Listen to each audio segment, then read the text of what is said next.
the meeting to order. Can you please take roll call? Stephanie Holstich. Here. Christine Casey. Here. Dr. Anthony Dorici. Here. Richard Hunt. Here. Eugene Lee. Gage Marchini. Here. Megan Reichert. Here. Jacqueline Todak. Mark White. Great, thank you. So the next item on the agenda is to just have all the commissioners introduce themselves, and we have a new commissioner here, Megan. So if you want to start and just give us a little bit of information about your background. Sure. Great. Yes. So I'm Megan Rickert and I live in Natomas. I'm a registered nurse. I am not here affiliated with my place of employment. And I am very passionate about sustainability in my personal life. I seek to improve sustainability at my workplace with mixed success. And so I was looking for an opportunity to serve the community at large and saw this opening on the list of all of the different commissioner openings and applied. So excited to be here. Welcome. Thank you. I'm Tony Dorici, a retired pediatrician from Sacramento, and I was working on their environmental stewardship program. And I represent the city. I'm Richard Hunt. I'm a retired environmental planner, and I was appointed by Sacramento County. I'm Stephanie Holstich. I'm a senior environmental scientist with the State Water Board, and I represent the city of Sacramento as well. Christine Casey, appointed by Sacramento County. I work at the California State Transportation Agency and definitely views here are my own. Good afternoon, everyone. My name is Gage Marchini. I'm an attorney with White Brenner. I'm a water and environmental attorney, and I am a Sacramento County appointee. And Jacqueline, do you want to just introduce Yes, yourself? apologies, I am late. Jacqueline Todak. I am an environmental planner and project manager, and I am a City of Sacramento appointee. There you go. The next item on the agenda is public comments. Do we have anyone online that would like to provide public comment at this time? No. Thank you. So today we have Derek Minema, is that how you pronounce it? That's right. Executive Director, who's going to present about the Capital Southeast Connector Joint Powers Authority, JPA. Yeah. All right. Well, thank you again for the invitation to be here. It's been a couple of years, but I think I see some familiar faces. I was just remarking earlier that the last time we were at the office building right over on Armstrong, which is walking distance from my office. So the Joint Powers Authority is a collection of 5 agencies. And so we're Sacramento County, El Dorado County, City of Folsom, City of Rancho Cordova, and the City of Elk Grove. Right? And we were formed in 2006 for the purpose and the single mission, really, of building the Capital Southeast Connector project. And so this is a transportation project that's on the county's general plan. It's on all of the general plans of the cities as well.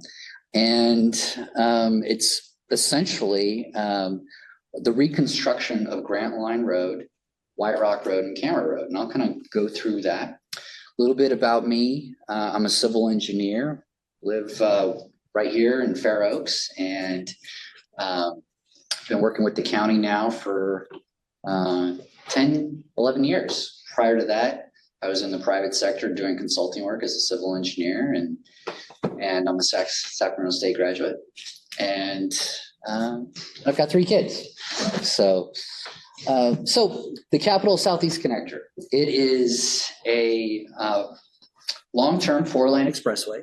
It's going to connect Interstate 5 to Highway 99 to State Route 16 to Highway 50, right? And so this is, a major jurisdictional regional project that is going to connect 4 state highways. And it's been on the books probably long-term. It was probably conceived in the 1970s, right? I mean, it's been on the books forever. In the early 1980s, the county put out a Southeast Area Transportation Study, which identified the need for these connections, and didn't really go anywhere. But I would say in the late 1990s and early 2000s, the Regional Transportation Planning Organization, known as SACOG, took up a study to advance this concept of a regional expressway around the southeast county. And so it went through that SACOG planning process. That's called a Metropolitan Planning Organization. It's kind of like a federal designee of transportation. And it was put before voters in 2004. So in 2004, there was a measure put on the Sacramento County ballot, countywide, called Measure A, that included this project. And it was passed by voters like 74.6%. So that was back in 2004. In 2006, the 3 cities and the 2 counties formed the JPA. And our first funding came in 2009. Okay? So that's 50 years of history in about 1 minute. Okay. So what is the project? Well, it's really, I mean, it's a road, right? It's a road with a Class 1 bike path. So we are going to build a 4-lane facility around the southeast county. We're fully integrated into the South Sacramento Habitat Conservation Plan. So that is the environmental permit for us that we have achieved. Right, it's a 50-year permit. We got it in 2019 through the U.S. Fish and Wildlife Service and the United States Army Corps of Engineers. It's a major component of the South Sacramento Conservation Agency. Right, so we are an implementing agency along with that. Right, and the project, I say total project costs probably about $500 million, but those numbers are always going to change as time goes on. Right. So the project's been well underway. We've completed approximately 11 miles of the project, and we're underway right now with 9 more miles of final engineering and design. So when a project moves through phases, right, we have the planning phase where you get everything brought onto a general plan. You have an environmental approval phase where we do an EIR, right? And get permits, and then we have the final engineering phase where we identify the need for the engineering of the project and the need for right-of-way, the real estate that needs to be acquired. And that's kind of the phase we're on now for 9 miles of work. We're in the final engineering phase for 9 miles. So this is a map of the project scope. And all of this is on our website, by the way. So the project is really 3 main corridors. So down on the south, in the city of Elk Grove, we have Camera Road, right? This is an old kind of farm road that will go from 6 miles between 5 and 99. And where right now where there's the Sky River Casino is, that's that Grant Line 99 interchange that has been brand new. That's where it converts to Grant Line Road. And then we go all the way up Grant Line Road. It's like the backbone of the project is Grant Line Road, all the way up to right here, White Rock Road, right? So we're going to come all the way around the south portion of Rancho Cordova and connect right here at White Rock Road. And then at White Rock Road, we parallel Highway 50 along the south side of Folsom and go into El Dorado County. And so the project terminates at the Silva Valley Parkway interchange on Highway 50. So 5, 99, 16, 50. Along the corridor, we have a dedicated Class 1 path, right? So that's a 34-mile long Class 1 path. And lots of great things about that path. But it's underway and we're already building it in some places where we have the project. So here's some examples of the projects that we have built already.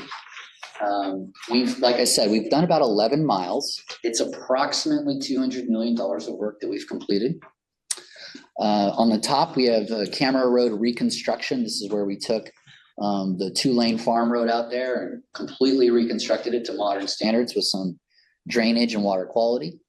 On Grant Line, we cross the Union Pacific Railroad here, and that's a bridge that kind of goes up and over those railroad tracks. And then this is the interchange at Highway 50 called the Silva Valley Parkway interchange when it connects into Highway 50. So on the map in orange, I'm showing projects that are complete and they're open now. You can go and drive on them. Blue, you have projects that are underway. That's what we're working on right now. And then we have green, which are projects that are in the future that, you know, they're just not in our work plan right now. They're not in our budget, but it's part of our program. I'll go a little bit into detail of the projects that we're doing right now. So right now, we have 3 projects that our board has identified as a priority. We have an extension of Camera Road for 3 miles. And so this will connect Interstate 5 to Bruceville Road. If you're familiar with Elk Grove, this is a portion of Elk Grove that there is no road there today. So we call this greenfield development. It's the only part of our project that doesn't exist. So it's the brand new 3 miles that we'll be building along the extension of Camera. And that'll be a 2-lane project that we're phasing right now. Up in Rancho Cordova, we have the Grant Line Road Safety and Freight Mobility Project. And so this is right out in this direction. If you take White Rock to Grant Line, that whole stretch along towards the Kiefer landfill, it's a really, really bad shaped road. I mean, it's probably 50, 60 years old, no shoulders, a lot of unfortunately fatal accidents there. And so we are going to be reconstructing that as 2-lane facility. So it's just a 2-lane reconstruction with a Class 1 bike path, but it's going to be a huge safety improvement because this portion of the road has a lot of sharp curves. Like I mentioned, it's probably been there for 50 or 60 years, has no shoulders, the pavement's failing, a lot of collisions and accidents out there. And then we have the White Rock Road Expressway, Phase 2. And so this is south of Highway 50 along the border, the southern border of Folsom, right? So Folsom is growing south of Highway 50. They call it the Folsom Plan area. Right? You're seeing all those brand new homes out there. And so White Rock Road is immediately adjacent to that development that's occurring out there. And so we're going to take that project and we're going to extend it up the hill. So that's about 9 miles. And it works out really well for me because it's 3 miles in Folsom, 3 miles in Rancho Cordova, and 3 miles in Elk Grove. And amazingly enough, that's also in 3 different congressional districts. So I have Representative Kiley, Representative Barra, and then Representative Matsui. And then I'm also in 3 supervisory districts. These are county districts 3, 4, and 5, right? So it's like, oh, okay. It just all kind of works its way out for speaking on the priorities within their individual areas. So a couple highlights of the work that we've been up to in the past couple of years. We have done, I think, a great job securing state and federal funds. We were a recipient of a federal grant under the bipartisan infrastructure law. That was for $25 million for Grant Line Road. We're doing engineering across 9 miles of work. We're doing right-of-way acquisition. And this is probably for a transportation project, the real, risk and schedule and funding uncertainty is acquiring the real estate, right? You have to go and work with a lot of different property owners to acquire the real estate for a project like this. One of the things I like to say is that a 34-mile long project is actually 68 miles of frontage.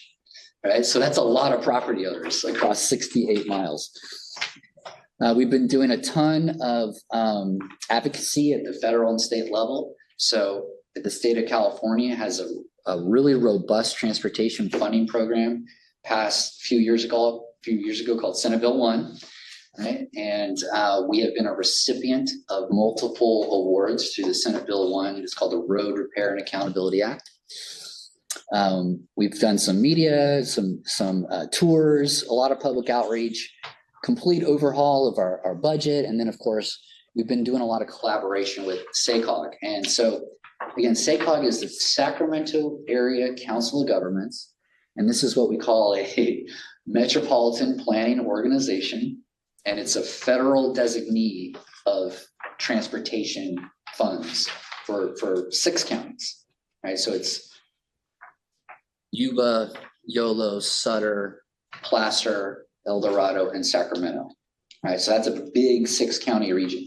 And so we've been coordinating with them, and locally, we were the #1 priority project for federal funds last year, working with them on the safety. Really, it's because of the safety need. It really is a huge safety need out there. So we've made a lot of progress. And if you would like to read more about the status of our project and really get into the details, last year in September, we wrote a comprehensive project status report and we presented it to the Independent Taxpayer Oversight Committee. So a lot of acronyms in this presentation, right? But so we get a lot of funding through in Sacramento County.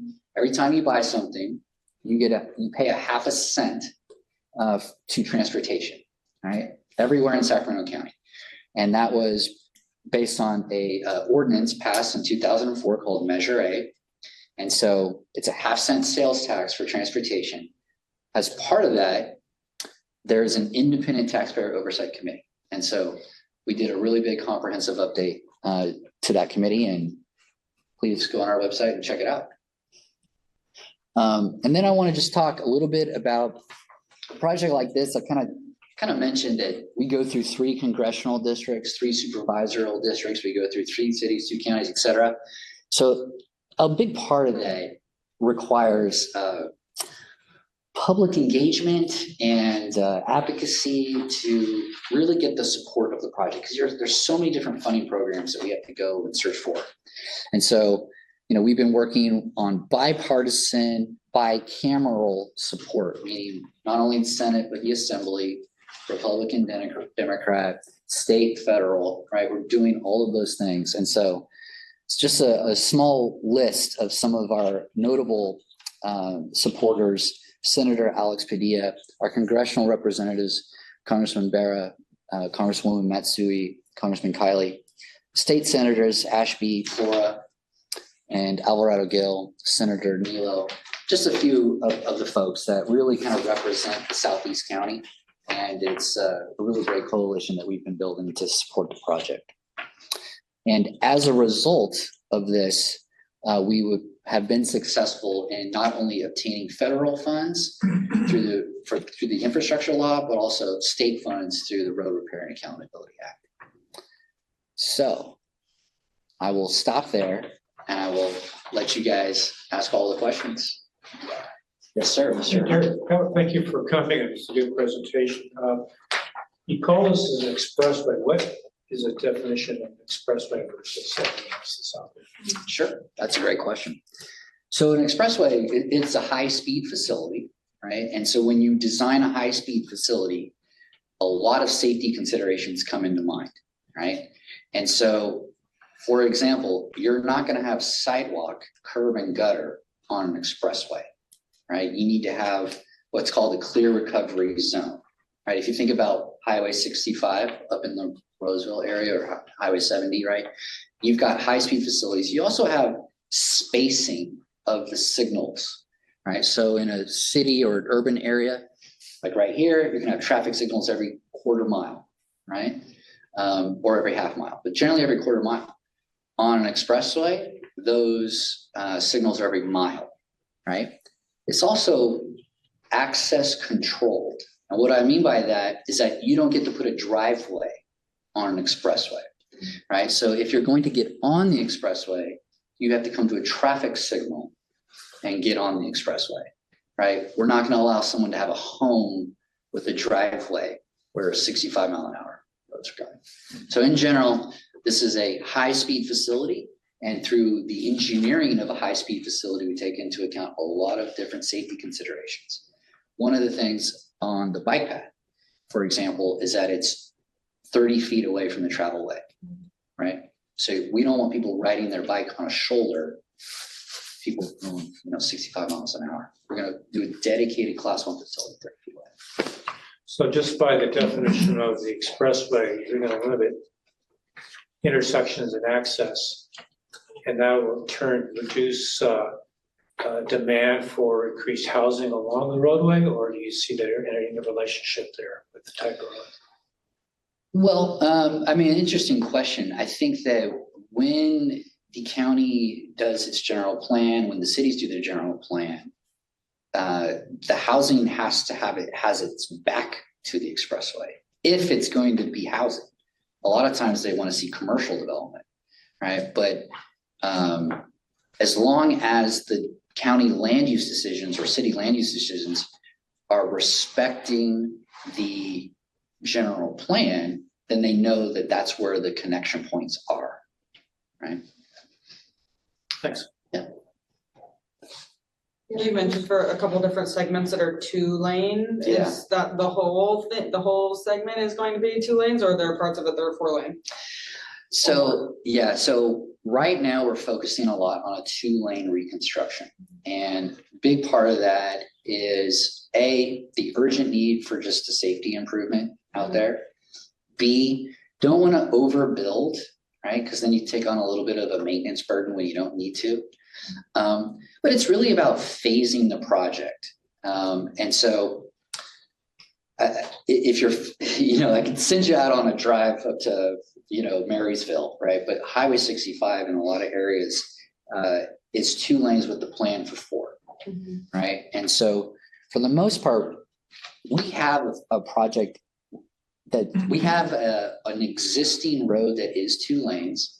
Now it's not, it may have a reduced shoulder or dilapidated pavement, but we're gonna reconstruct it and in place with those 2 lanes, knowing that the future 4 lanes will come in the future.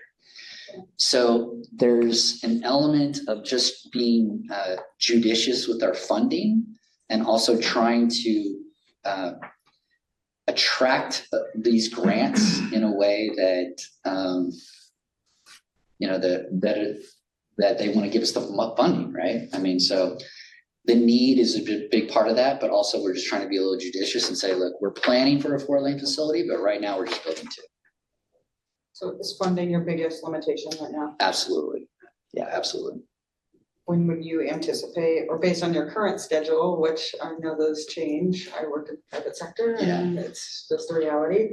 Like, what are you looking at? You've got 20 miles basically that are either done or in progress, and then about the other 14, another decade? Yeah, I mean, for sure, for sure. Yeah, I mean, things can change any time and we could get some major federal earmark, right?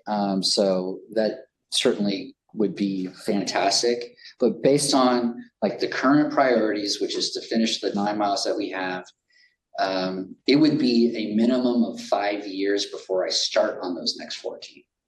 Right.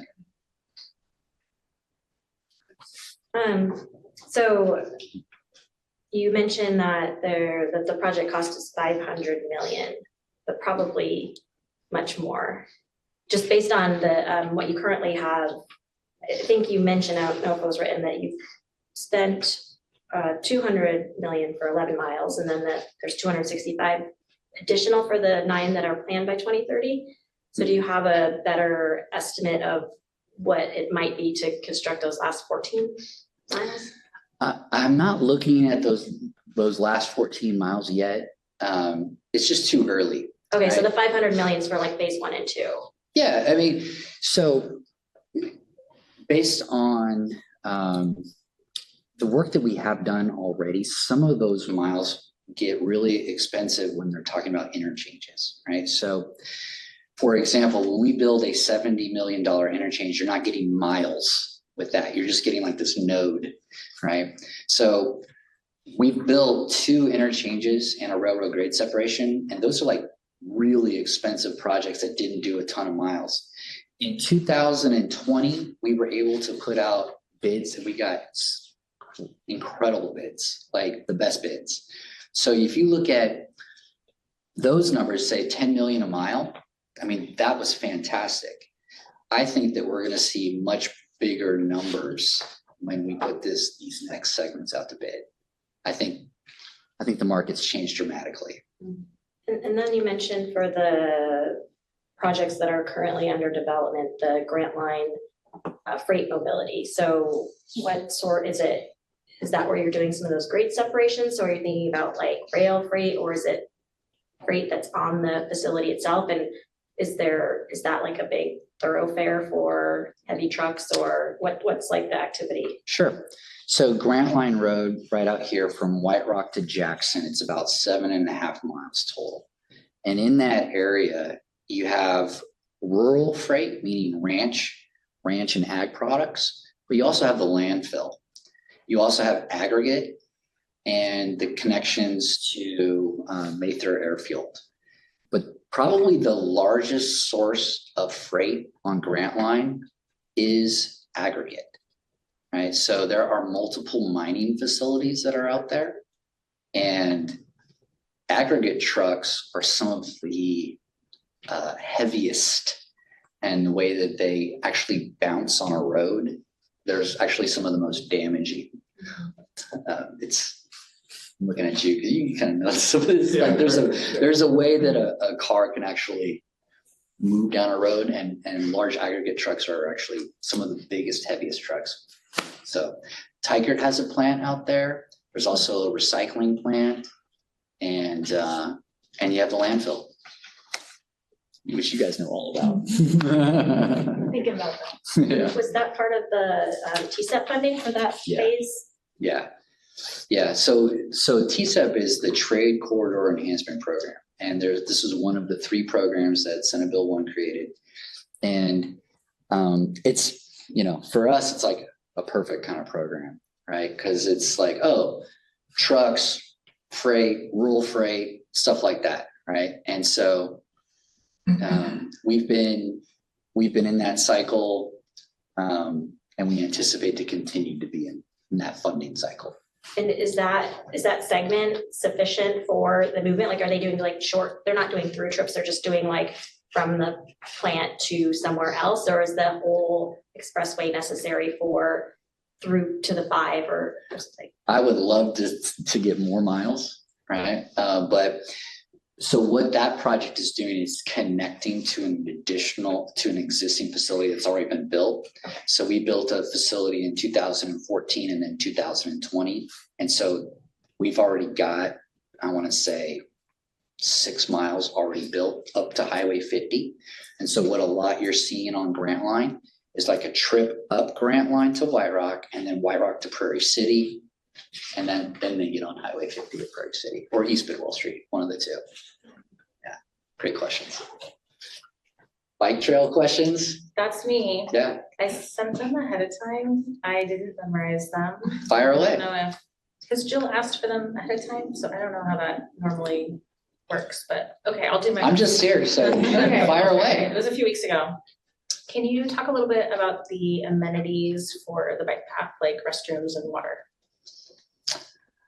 So unfortunately, we do not have any restrooms or water planned along the bike path. That's a wonderful suggestion. So the way that I think about this project is that we build it and then the cities operate and maintain it. So I was kind of talking about the JPA, right? Like, I don't exist to maintain the project after it's built. And so what we found is that each jurisdiction has different preferences on what exactly they would like to see. And now there will be some consistency, of course. This is actually part of what's called the Sacramento Regional Trail Network. So there is some consistency for that reason. But some of the monumentation and signage is very unique to each city. But so far, none of the cities have put in water or restrooms. Okay. So will the bike path be on both sides, or how will someone cross? So the bike path's only going to be on one side, and it's going to be on what I call the quote developed side, right? If you think about it. So if you look at how our project is aligned, really the cities are kind of on the inside of the project, right? And so we don't anticipate a ton of crossings because there's really nothing out there. And should something ever come out there, then they would develop some sort of crossing. But for the most part, it's a single corridor on the west/north side of the road. Okay. Yeah. It's a great question. Yes. There's a couple more, sorry. Sure. Will there be a crosswalk then at each light? Yes. Okay. Yes. And then I think my last one is, how does this overlay with the light rail? There's the light rail's nowhere near here. Nowhere near, okay, No. okay. I was trying to figure out Yeah. the bicyclist trying to connect to the light rail. Okay, thank you. Last but not least. On the bike trail, Yeah. so with this being built out in segments, is it currently connected to, is there a bike rail through this? Because I noticed we've kind of got this big missing chunk in the middle, so how is the bike lane currently connected? So in some locations, it's connected, right? If you're down in Elk Grove, we have a solid, I'd say from 99 all the way to Bradshaw, there is a connected class 1 path. And Bradshaw's got class 2 that feeds down into it. Folsom is doing a wonderful job building out their bike trail network, and they have a ton of connections, right? There is a gap, and there is a gap right here on White Rock, which is, the county did that project probably like 10 years ago, and they didn't put in a class 1 trail. It goes right by the state park. And so you have the state park on one side and you have Aerojet on the other. And we have just identified this as an upcoming priority, a gap closure, because we're going to be building the bike trail along Grant Line down Rancho. And so you got a bike trail in Rancho, and then you got a bike trail in Folsom, and we're going to have a gap. So it is going to be a priority to close that gap. And how does the bike trail navigate these, like the rail overpass at Grant Line Road or this Silva Valley Parkway interchange? So Does the bike line go there? So on Grant Line, there's protected barrier, right? So when you go up and over, there's actually a concrete barrier. Okay. So it's really well done there. I think it's Silva Valley. I don't think it's protected, but you would have a standard class 2 connection through there. So On the overcrossing. okay, Yeah. but it's not separated from the vehicles? No, at 65 not miles an hour? well, this is at the interchange at Silva Valley. Okay. Yeah, so nobody's going 65 through the interchange. So it's more of a, when you get to an interchange, it's more of a urban feel, right? Because Okay. you're connecting to the highway. So what is the speed limit at this segment? Maybe 45. When you get to an interchange, it's probably 45. Okay. Yeah. But as it stands now, everywhere where you've completed a segment or have it under construction, there's a bike lane there, it's just not necessarily all connected yet. Correct. Yeah, we everywhere that we are designing and building a project, we're putting in a class 1 separated trail. There is a gap for between Rancho and Folsom. And that gap exists because that project was built kind of really early on, and it just wasn't part of the design at that time. And there was no adjacent residential. And there still isn't. Right. So it would have been a bike trail to nowhere at the time. But now that we are building out the bike trail, it will become a priority to close that gap. Yeah. If I had a map, on that specific issue, I could show you. But there's a state park and then there's Aerojet. There's no homes anywhere. Turning topics a little bit. Yeah. Well, can you talk to the VMT reduction benefits? Yeah. Yeah. So couple things there. So first, when we started doing this project, we were all about like level of service, right? That was kind of like the mantra back in the early 2000s, right? So we switched over to VMT, and we did an analysis that showed congested VMT, CVMT, was a major reduction. We were then asked to look at total VMT, which we did. And so our project has a total VMT negative like 0.2%, call it negligible, right? Very even.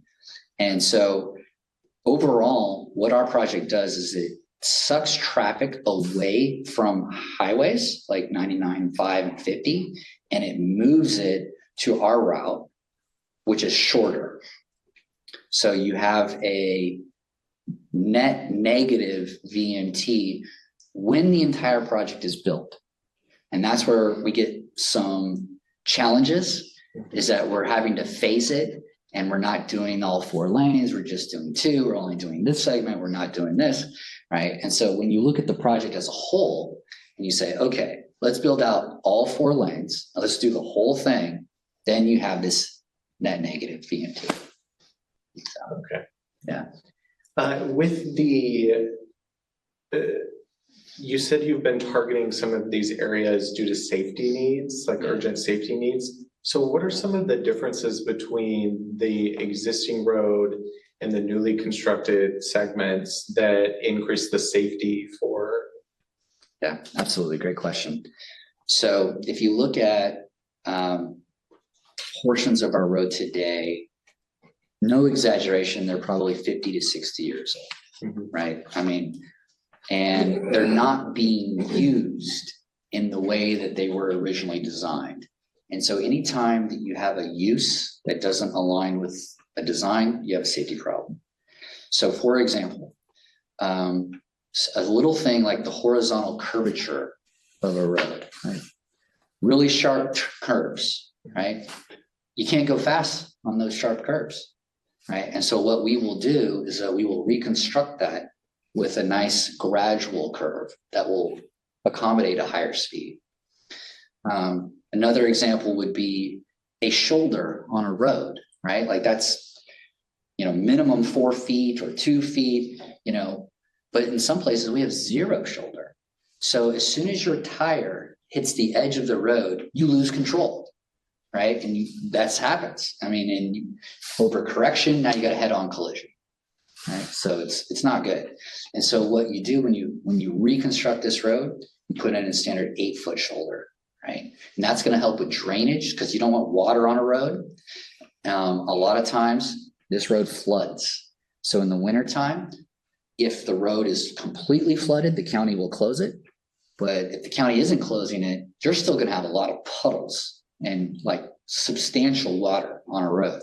Cars hydroplane, right? Very dangerous when the roads are wet. So by reconstructing a road to have proper drainage, proper clear recovery, standard shoulders, I mean, you are doing major improvements to safety.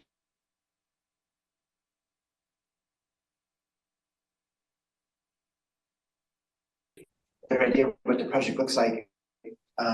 But the intersections, are they interchanges like this Silver Valley thing? Or are they just stoplights? They're gonna be stoplights. Stoplights. Yeah, interchanges at the highways. And then what section connects with the South County Habitat Conservation Plan? Great. Is there a certain area that is more right adjacent to that area? Okay, so the South Sacramento Habitat Conservation Plan is like 34,000 acres. Yeah. It includes everything in like the city of Rancho Cordova and the South County. So the entire project is within it. Oh, okay. Right? We are within it, right? And so as part of that mapping, the HCP said, these are the impacts that are being planned in the next 50 years. And then these are the areas that will be conserved over the next 50 years. Does that make sense? Mm-hmm. So are you, in the areas to be conserved, are you limiting intersections or, access at those areas?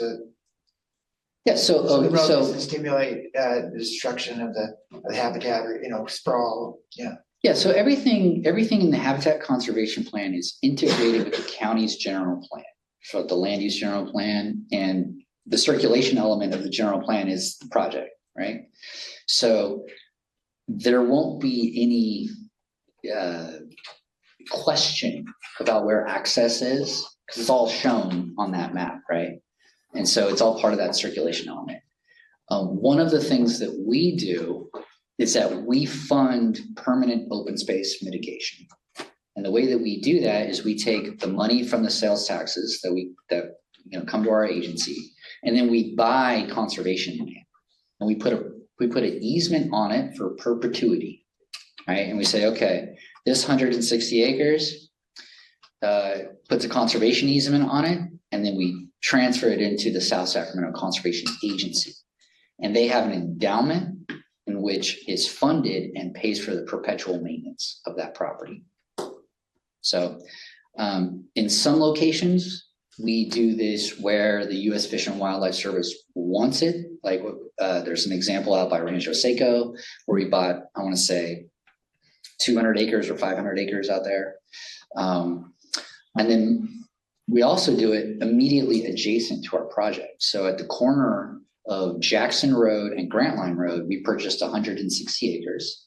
And that's now mitigation land. It's used for grazing, right? So and it's always like local farmer, right? So these are small properties, small ranches.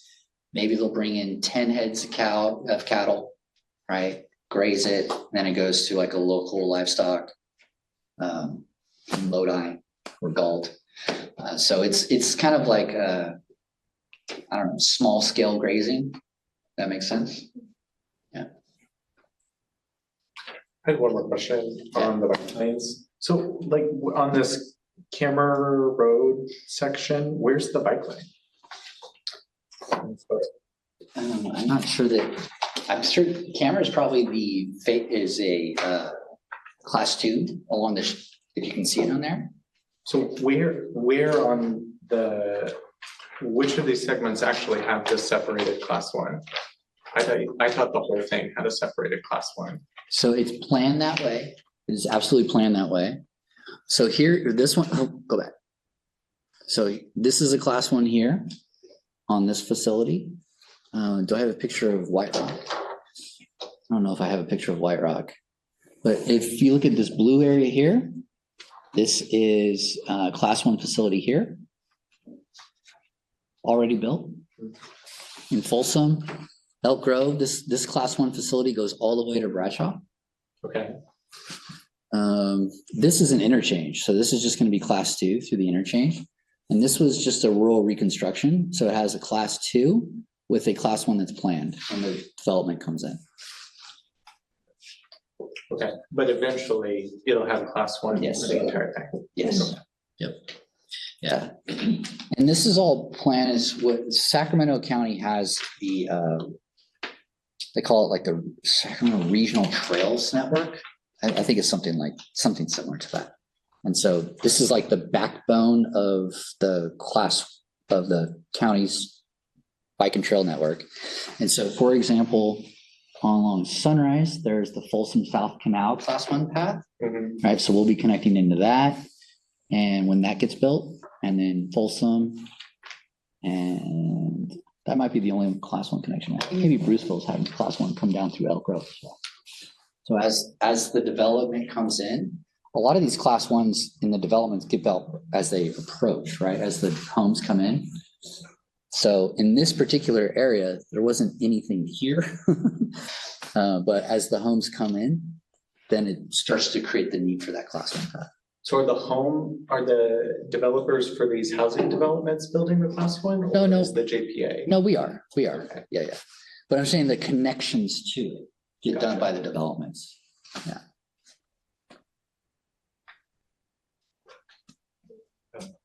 I'm kind of standing in front of the camera. I hope that worked out okay. All right. That's your voice. Any other questions? Looks like everyone else. Yeah, thank you so much for your Yeah. time and for Absolutely. answering all of our questions. So connectorjpa.com. Please feel free to reach out, check out our website. Lots of good stuff on there, all the reports, everything's there. All right. Thank you. Thank you. The next item on our agenda is the Sacramento County Sustainability Update by John Lundgren, Sustainability Manager. John online? Good evening, everybody. Do you hear me okay? Yes. All right. Welcome to the new members. Good to see you. I'm John Lundgren, the County Sustainability Manager. I loved your introduction about, I forget your words, marginally successful at sustainability, but that's the honest truth, and I am on the journey with you. So I felt something when you said that.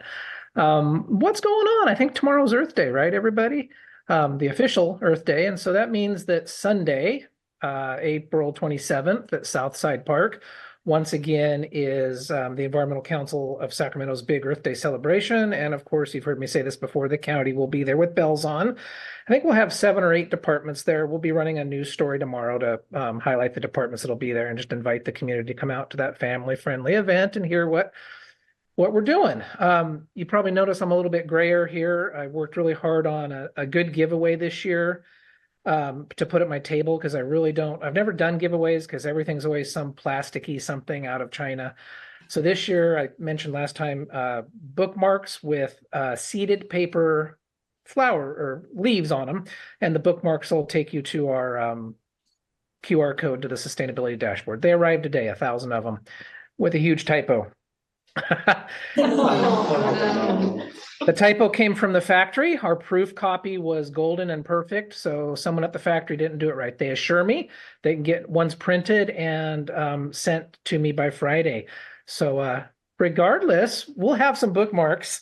I'm hoping to have the good ones there, and the other ones aren't going to go to waste. I'll pull the leaves off and give them away extra, and probably run the bookmarks through my paper shredder and feed them to my worms. So come out and join us for that. It's a really good event and kind of highlights what the county's doing. And that brings us to the sustainability dashboard, which you've heard me say last time we were trying to update it in time for Earth Day. They say we're still on track for that.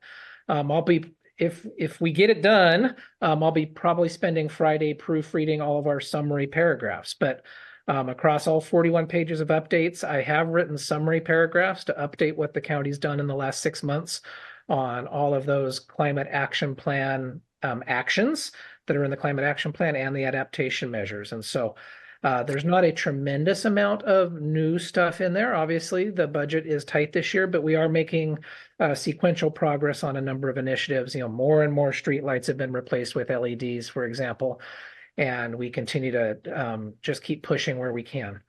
The county is keeping a really close look at Assembly Bill 306 coming to us by our friends in Southern California. It's part of a wildfire package to provide, quote, relief for Southern California. But what it would do, folks, is prohibit reach codes for the next 6 years. And so reach codes are those codes that would reach beyond the state's standard building codes that are on a triennial code cycle. And that was our number one way of reducing our greenhouse gases outside of carbon farming. And that was my top priority for focus for the county this year. But if that law passes, we would be precluded from adopting any new reach codes for 6 years.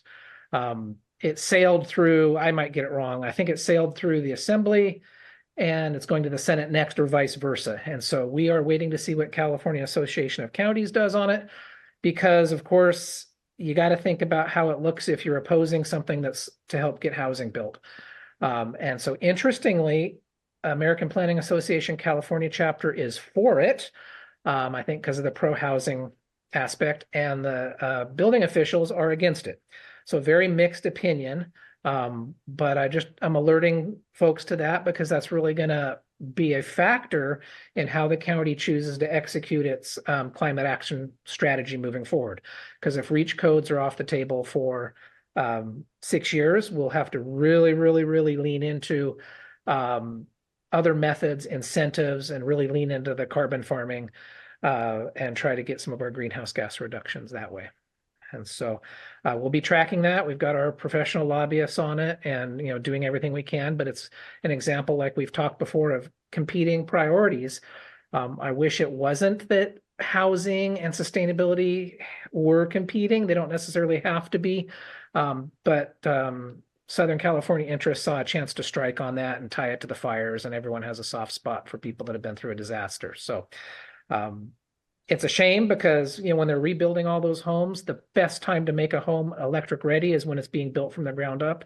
It doesn't cost hardly anything to run that extra conduit for electrical. No one is saying they'd have to rebuild all electric. We're just saying, when you rebuild, put in the electricity. So if you want to put a car charger in, you can. When you want to go all electric in your kitchen, you can. But we'll just see where the chips fall on that one. And we'll stay engaged. All of my different networks are chatting about this. But I just want to be honest with you. The jury's out. It's very, because of the pro-housing designation the county and the city of Sacramento have, we also don't want to put that in jeopardy, because that pro-housing designation is going to help us solve our unhoused population problem as well. So that's a little bit of news from the sustainability world. The other news, those of you that are tuned in have probably seen that the county has announced an opening for sustainability manager. And obviously there's only one of those in the county. That's me. Some of you have heard that I'm retiring. So my date is the end of June. And that is why the county has announced an open position to conduct a civil service exam to try to recruit my replacement. And so Tara will send that out to the commissioners tomorrow so that you have a link to that. And feel free to share that job recruitment with anybody in your networks or yourself if you're so qualified and so inclined. And we want to alert that there's an early cutoff. It's a continuous filing, but the first cutoff will happen as soon as May 8th. Because of course we want to make sure we get someone on as soon as possible to maintain continuity of the office. And even though budgets are very tight, we don't expect to see a lot of growth in the county budget this year. And there's probably going to be reductions. I'm not saying layoffs at all, but I'm saying reductions where people are expected to do more with less. I have been assured by executive leadership that they intend to keep the sustainability manager position going. And so that's good news for all of us.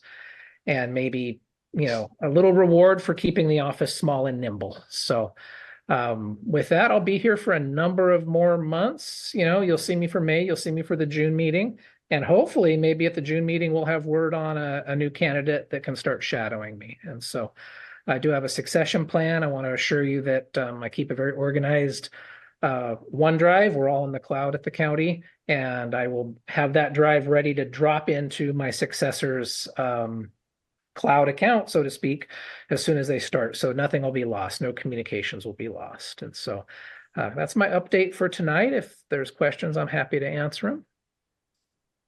Thanks, Sean. Congratulations on your retirement as well. Thank you. Are you assisting in the hiring process for your replacement? I don't think so. There's probably going to be 2 rounds of interviews.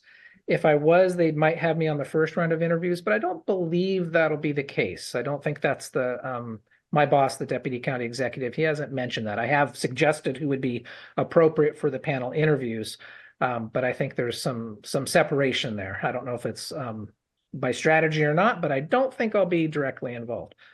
Okay. Any commissioners? Go ahead, Megan. Is the dashboard public? Can I see it? Oh, absolutely. So the bookmarks have the QR code for it. Very easy to Google it. Just Sacramento County Sustainability Dashboard. You should get a hit on it. It's there. It's updated. The caveat is it's based off of the previous draft of the Climate Action Plan, which is completely valid. But when we got the Climate Action Plan approved at the end of last year, it was just laid out in a little different way. And so the dashboard that I'm hoping to have published later this week will track exactly how the cap is laid out, action by action by action.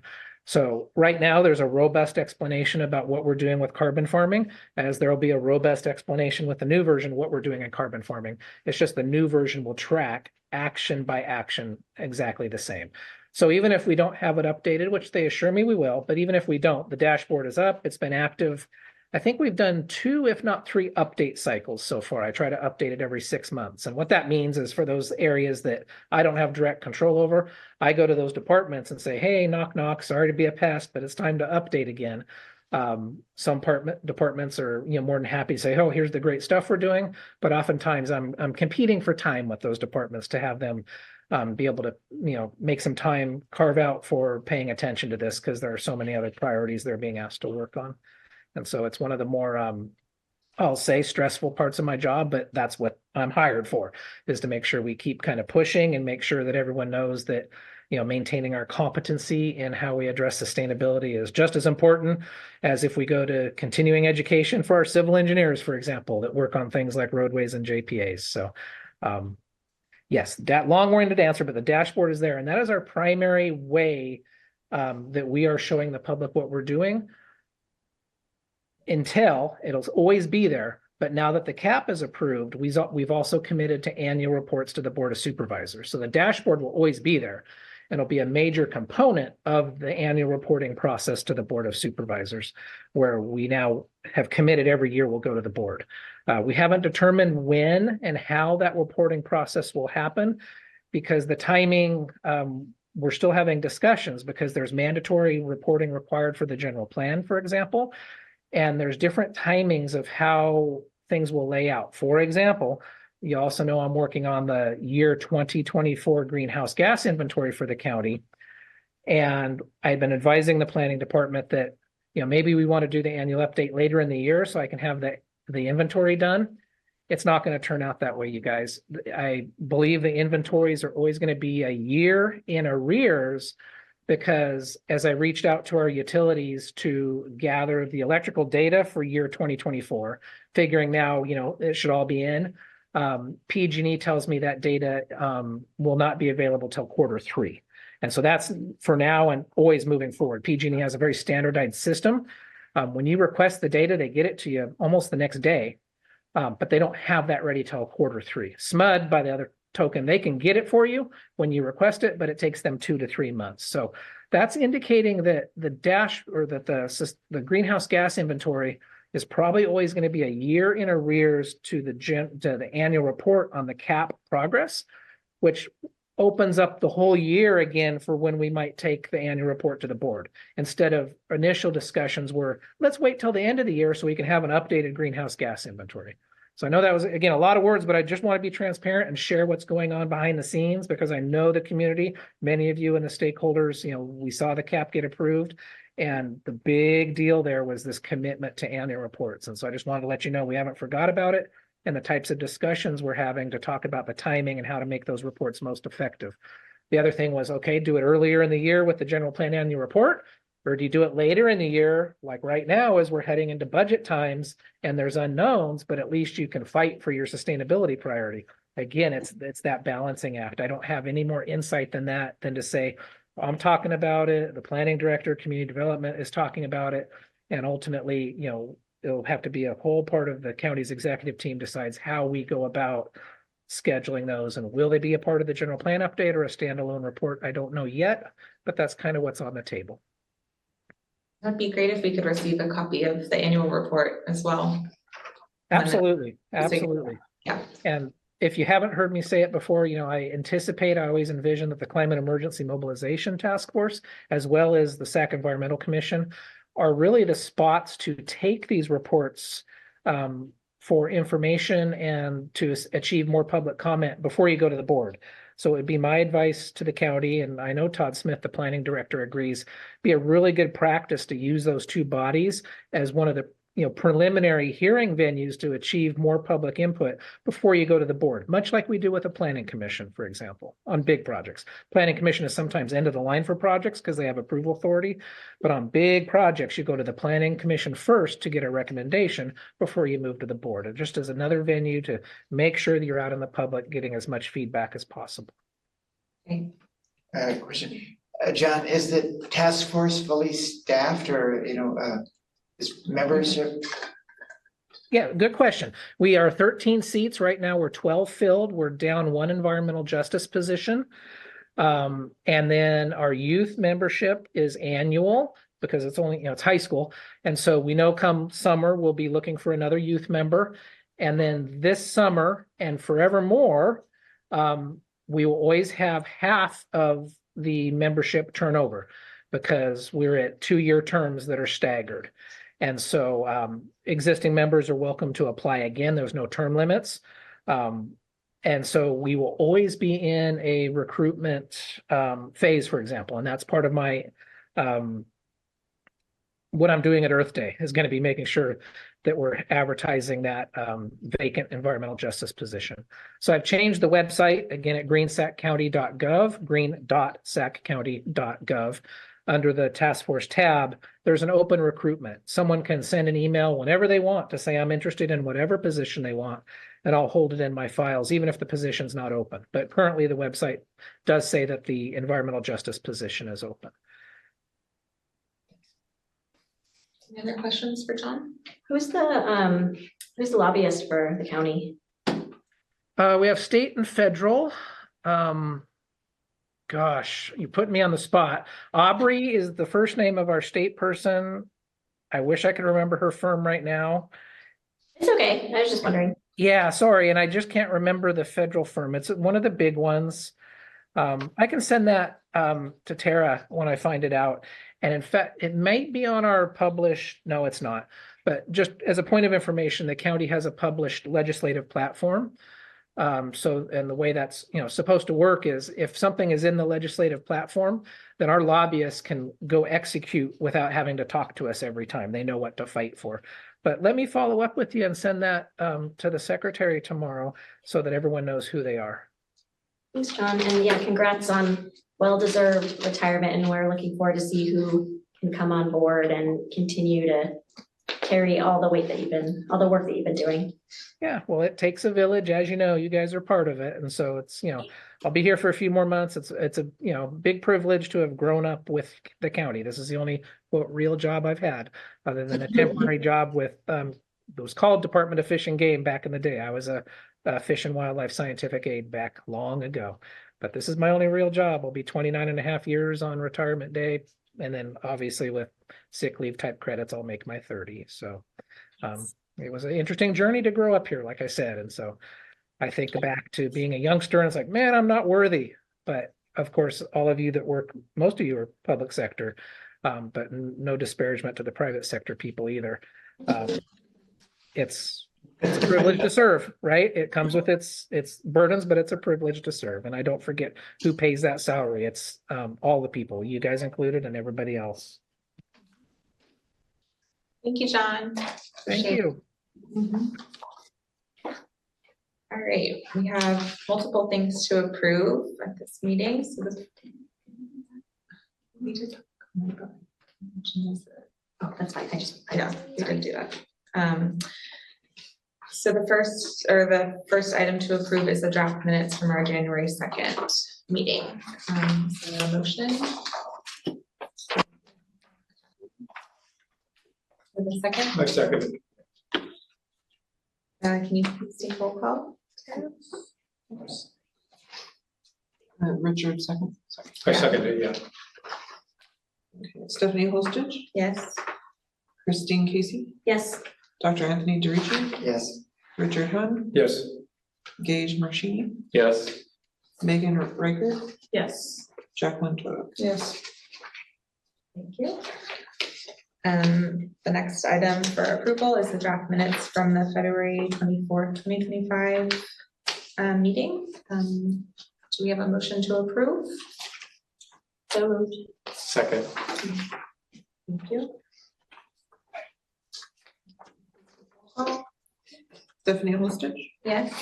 Christine Casey, Aye. Dr. Anthony DeRicci, Yes. Richard Hunt, Yes. Gage Marshini, Yes. Megan Riker, Yes. and Jacqueline Toda. Yes. Thank you. And then the next item is an SCC outreach flyer that the Outreach Commission worked on. So hopefully everyone had a chance to review and look at that. And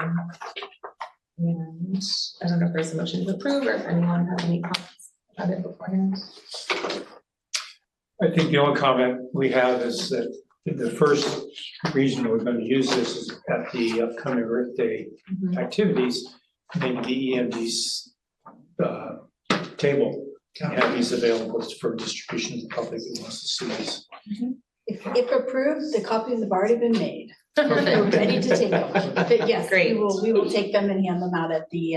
Burn the copies. It's not approved. I know. I'm hoping that it's all good. My only comment is, are we required to cite images? If we do any outreach materials at my firm, we have to have citations for images, otherwise it's a copyright infringement. We only use public domain Okay, intentionally, okay. or Jill did, I will say.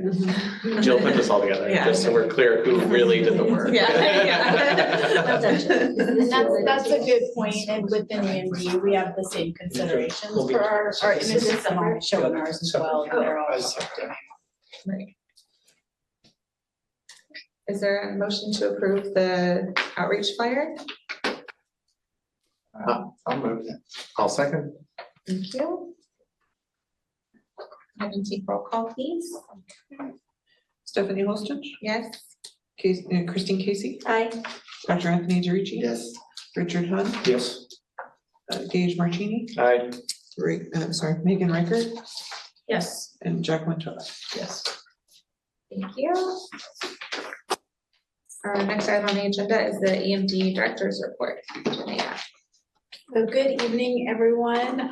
Great presentation. I thought that was very informative of all of those. I love the questions too about bike lanes and bathrooms and water stations and overpasses and really good questions.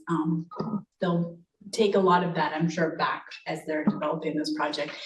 It would be nice to see it all done. It was a little bit bummed to hear that that's a 10-year project. It's kind of minimum, but it's good that it's on its way. So as far as EMD is concerned, I brought a few flyers for you all to take a look at. So this summer and moving in this spring and into the summer, we're going to be doing a lot of outreach for the various programs. So I'll be passing them around. But we've got a free cottage food operation workshop that we're going to be doing in May coming up. And so cottage food is things like cookies, prepackaged foods that are shelf stable, and they can be made in homes. So they're able to get a permit and make these in homes and then sell them either to a distributor or sell them directly. So we have a workshop coming up for that. Sidewalk vending ordinance, we're doing a series of workshops. We started that in March. We're carrying it all the way through May. I brought the English version, but we also have a Spanish version as well. So we'll be doing both English and Spanish workshops through the rest of this month. It's almost over this month, and then into May. So we're going to be doing that. We're also sending out invitations to community event or community organizations, chambers, whatnot, asking, would you like us to come to your place and do workshops? And we'll do those in the evenings, we'll do them during the day, whatever works best for those areas. So we're trying to travel and then also have workshops here. And we have had quite a few people attend, so we are seeing some success with that and getting people to come. You guys may not know that EMD inspects body art, which is tattoo parlors.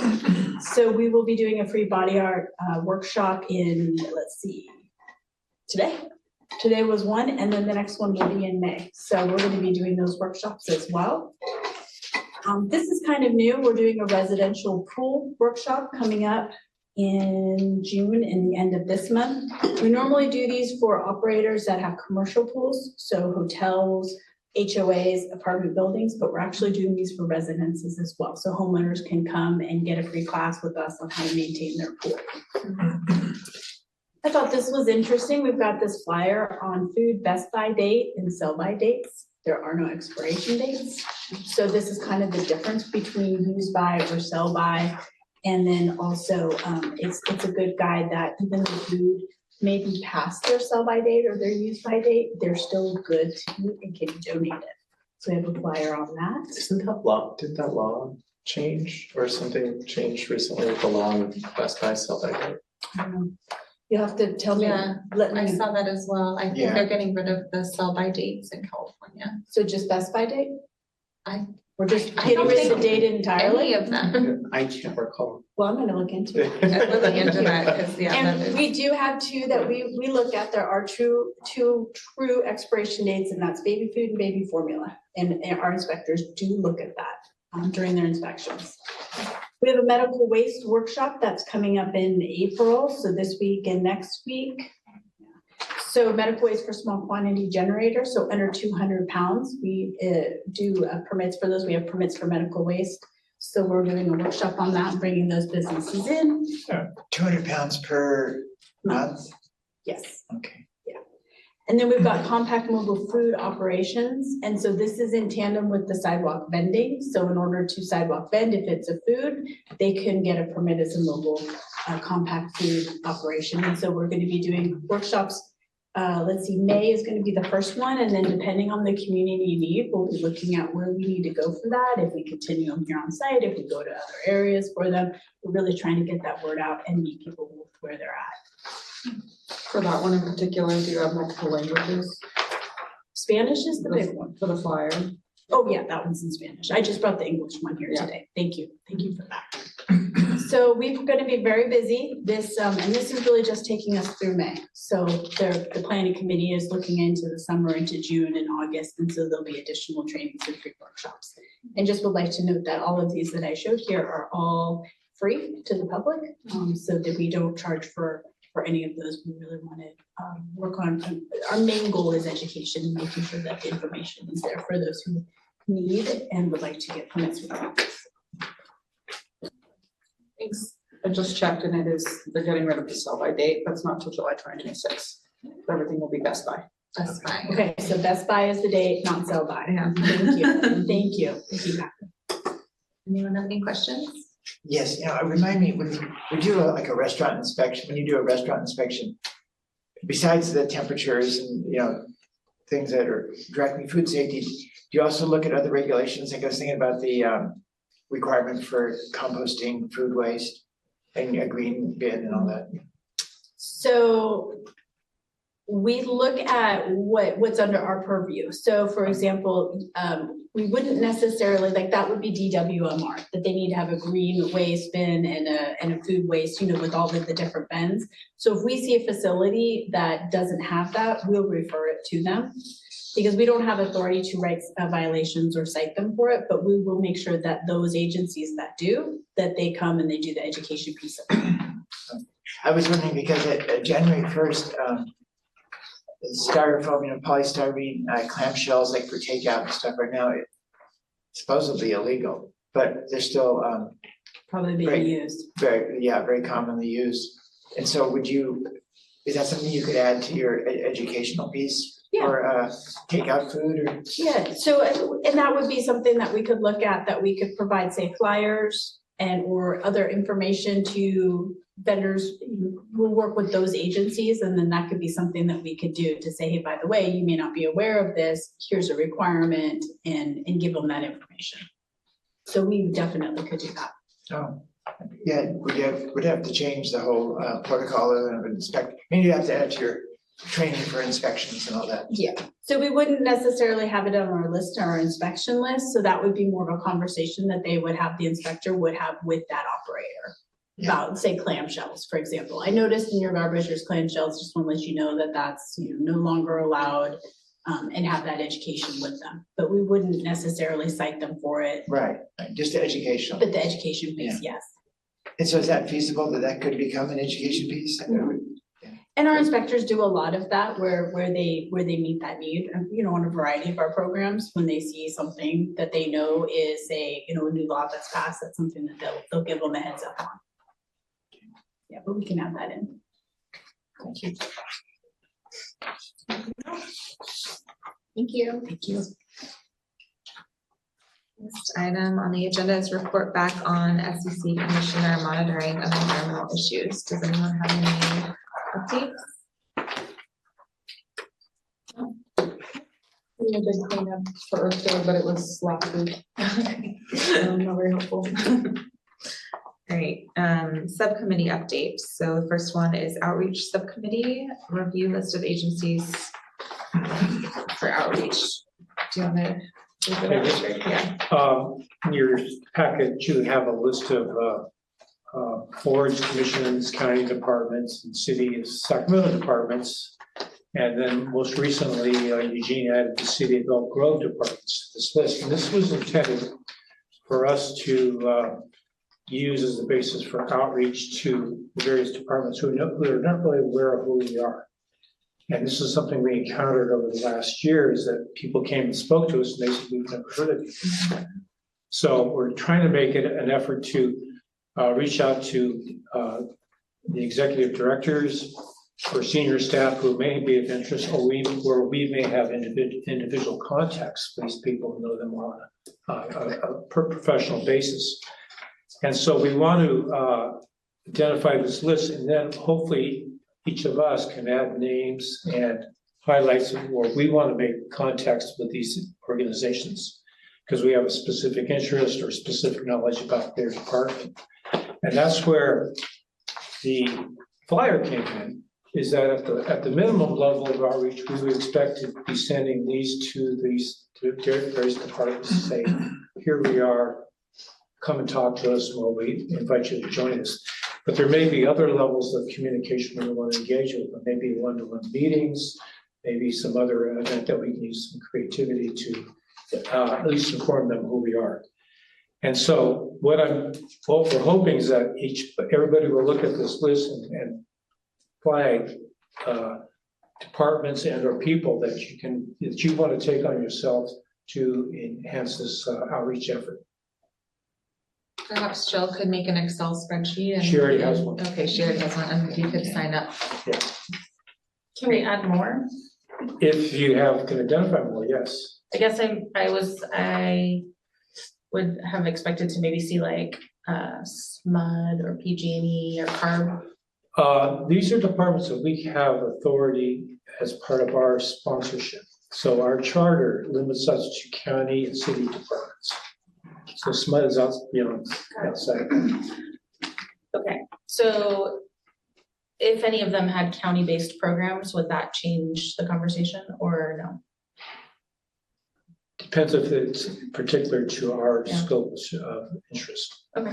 If it's something dealing with food safety is one of ours, but something else, it may or may not be of interest to us. So if you have questions like that, maybe you need a copy of our charter Probably. that spells exactly what we have responsibility for. Yeah. And then my follow-up question is, are these mapped to what our biggest sources of greenhouse gas emissions are? So that we can make sure we don't have gaps based on what our footprint is, you know what I mean? Like, transportation is probably one of our biggest culprits, and behind that may be something industrial. So have we ensured that all of the agencies that we're connecting with have an impact on the area that we are generating greenhouse gas?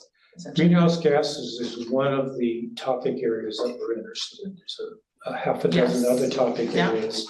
So not necessarily we Okay. prioritize by greenhouse gas, Yeah. but we're going to prioritize by our individual areas of interest and effort. We want to reach out to these people. And I think too, just for some background, we've been talking about this subcommittee and this sort of effort for a while. And our goal here was not to target a specific subject matter, because most of our subject matters are things that a lot of entities and agencies deal with, at least on some level. And so our goal here was more, how can we become better connected with some of these other entities to have a better relationship, so that they know we exist, so that they know we're here as an advisory body, or a body that if they're trying to pursue some effort, potentially they can come to for letters of support or things like that. So it was less at targeting a specific one of our topic areas and more just how do we get our name out there and make sure more people know who we are and what we do. Okay, thank you. So that's all we have to say about this, other than we'll get a spreadsheet going or something that people can access and fill in the names where they feel appropriate. I think Jill may have done that, and I just didn't look at it yet. I don't think she sent it out to the whole commission. She's probably waiting to see But- the conversation. Yes, so I can ask her to send that to the larger group, and then people can Google Doc it. And we're still missing Folsom, Galt, and Ileton connections here because we don't have a representative on the Right, commission at this point to fill that in. right. But we might be able to fill it in our own sometime. Sounds good. Next item is commissioner comments. I just have a couple. So, One thing about Okay. subcommittee, we haven't had a Oh. meeting of our topics subcommittee, but okay, I did send an email to find out, maybe Jill would know, if we do have a speaker for the August meeting. Because we didn't have one before, okay, yeah, I'm not sure on that. and we were gonna, and the one we canceled, the meeting that was canceled for lack of quorum, Yeah, and This you is- contacted that. the city transportation person, Mhm, see if he could come in. I haven't heard back, okay, I'll make a note to follow up on that, yeah, okay. Yeah, I'll ask Jill if there's anyone for August. August meeting, yeah.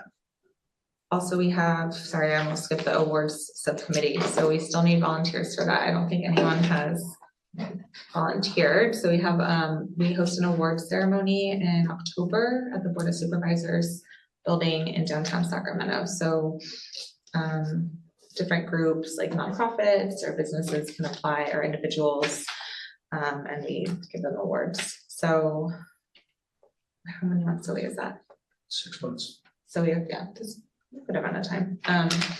Does anyone want to volunteer to participate in that awards committee? What's that sigh? Are you planning like the awards that get given or the whole event? So I did it last year. and the year I did it before. last year. Most of the work is on the outreach side, emailing folks, kind of badgering politely, hey, we have awards, we want to celebrate people in the environmental community. The bulk of the work for the committee is so trying to coordinate that, which is one reason why first year I was really gung-ho about it, and then the next year not so much. The other part is when the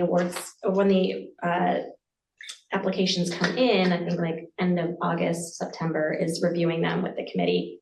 We have a rubric. The first year I was here, we kind of adjusted the rubric, had some discussions about what categories we want to fund, because is it fair to compare like a student applicant versus another? And it also depends kind of on, we're pretty flexible seeing what comes in, you know, because if you only get awards from one thing, then you can categorize it differently. And then the presentation is at the county board supervisors downtown, and we read a small blurb and they take a picture. They get to say a few words. They're very excited. 2 years ago, some guy showed up from the hospital. He was so excited about his award, but he was in the hospital. He's like, I have to come get my award. We're like, whoa, your health is more important. But he was very honored to receive that. So. Who was on the commission last time? I know I was. I'll do it I was again. on it. I was on it, I think, the last 2 years. I did it last year only. So I was gonna rotate off and I'll have somebody else That's do what it. I was also going to do. How many do you need? I'll do it again. I think three is ideal, yeah. 4 is, can happen, yeah. We can add more folks on too. Also We have volunteer. Jacqueline. Eugene. Eugene is gonna wanna do it. Yeah, for sure. Yeah. You volunteered. You get voluntold. Yeah. Jacqueline and perhaps Eugene. And we'll. And maybe Mark also. Yeah, maybe Mark also. I don't think Mark's gonna wanna do it, but maybe. No, I think he did it 2 years ago, maybe. And it's very rewarding, like it's time consuming to do the outreach, but it's nice to give the awards. All right, commissioner comments? There's two. First of all, I forgot to mention that we received a public comment, a written public comment, so that's in our packet. And then we received an email request if anyone on the commission wants to participate in a podcast style conversation. It's this Friday for Earth Day. The director of Ledge School Project at Sac State emailed, it's their youth program focused on civic engagement. It would be either 10 to 11 a.m. or 11 a.m. to 12 p.m. Maximum 1 hour of time at the boardroom at the Secretary of State auditorium. And it's high school students and educators are the audience. Topic is. Earth Day, let's see. They aim to educate and engage students in civics and state government. So it's an upcoming Earth Day podcast. Student-led discussion on key environmental issues impacting California and exploring important environmental issues through a youth policy lens. And it's Friday, you said? This Friday.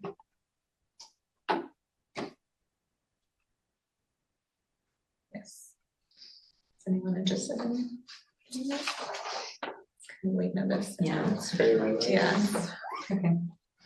So I'll let her know that we don't have the capacity for that. Thank you. Anyone else have any comments? Okay. I have a quick comment. Yeah. Just to go back to the awards, I was thinking about it. Burke, the Business Environmental Resource Center, they do sustainable business awards around the same time we do it. And I'm wondering if there's any type of connection or correlation or partnership that the SEC would want or could look at or would be interested in with Burke, as they're similar veins in terms of recognizing businesses. They're more on the sustainable business side. Is that the county facade? I went to that last year. Did you? One of our clients won one of the awards. Yeah, okay. Is it a county? Is Burke a nonprofit or are they affiliated They're with a the county? county agency, they're under economic development, What's the acronym? BERC, Business Environmental Resource Center. And so it seems to me like it's kind of similar, so just wanted to put it out there. They may be doing something a little bit different than what you guys want to do, the SEC wants to do. But it seems like there's some overlap. And so there may be, especially looking for businesses or individuals, this may be an avenue for that as well. So I just wanted to put that out there. How big an agency is it, or the staff? It's there's Small. probably about 3 or 4 staff. Might be interesting to have them present. Oh, they What would they do. love to come here and present. This is actually good. That's a good idea because if you're looking for a presenter in August, they would probably love to come here and present to you all. Yeah. They've but been around a long time. It would They- I would love to probably, hear what they are doing too. They work very closely with EMD. We will send businesses to them and they will help them understand permitting. They work on the economic development side, so they're doing a lot of that work in addition to EMD work. So they interface with a lot of different county departments. And it's not just for the county, it's for anybody within the county, so. and I know, yeah, if they could come in August, that would be great, but it would also be good if it's not breaking any rules to see if Jill could set up a meeting with the subcommittee to see if there's any way to like leverage their process, to partner, collaborate on that, especially if they've got good outreach to the community that can bring in some, and it doesn't have to be the whole thing. It could be like, well, maybe there's like, because we did do some like corporate awards last year, maybe that's like the partnership, and there's some other ones, but And they're focused on sustainable businesses, so that's their focus and the SEC. so we wouldn't get the is students, I know, broader. because, Yeah. oh no, Tom's no longer with us. It sounds really sad, but Tom's no longer on the commission. That He sounds was better. always wanting to get more student involvement in the awards. Right, and they probably don't have NGOs, Yeah. so, but yeah, it's a good idea. Keep Jill seeing reach Jill out to can- them, yeah. Great. Well, Yeah, this we should- podcast would have been a great way to get more student I involvement. know. We need to reach out to us I sooner. know, when I respond, I will send them our flyer. Yeah, yeah. And also just something to think about, and I'm not sure exactly where this would fit in, but I thought, just so that you all are aware, is in September, EMD does Awards of Excellence. And so we will highlight 5 businesses, 5 restaurants that have excelled in the past year, and we'll highlight them at the board meeting. So it's around the same time, everybody's doing similar things, so EMD will be doing that. And there may be ways to kind of highlight them as well within the SEC. So something that could possibly overlap there too. Good thoughts. Other comments? All right, so our next meeting is May 19th. And this meeting's adjourned. Thank you.